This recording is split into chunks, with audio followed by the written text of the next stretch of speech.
Chapter 14. Liberal Politics. Betrayal. Christians who know they must obey God can only protest against their state disobeying Him. Any secular power that is not Christian necessarily means a theocracy or rule of evil. Christians may endure such a rule, but if they promote it, they are betraying their fellow men, just as a maker of idols is an accomplice to idolatry. Such being the situation before God and the church of the Christian who is bound to obey, I deny him any right to let his state disobey. I deny him the right, not only to create, but even to accept without protest any worldly power which would establish itself independently of God.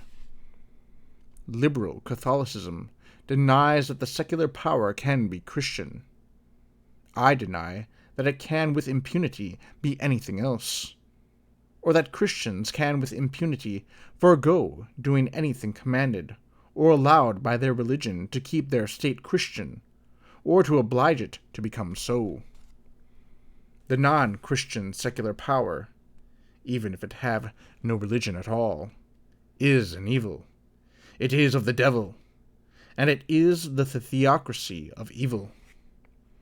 If we are forced to undergo this misfortune and shame, the misfortune and shame will be greater still for the world than for ourselves. We can survive it by the grace of God, and we alone can help the world to survive it. But to seek actively, or to establish with our own hands, a government that would be atheistic in principle, to consecrate a thing so vile and absurd, would be a betrayal of mankind.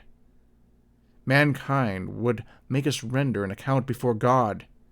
It would accuse us of having extinguished the light and of having been the accomplices of that darkness, which is the shadow of death.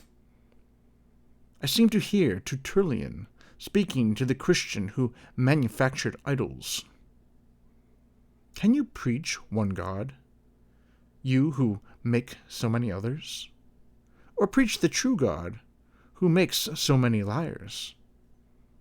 I make them, you reply, but I don't adore them.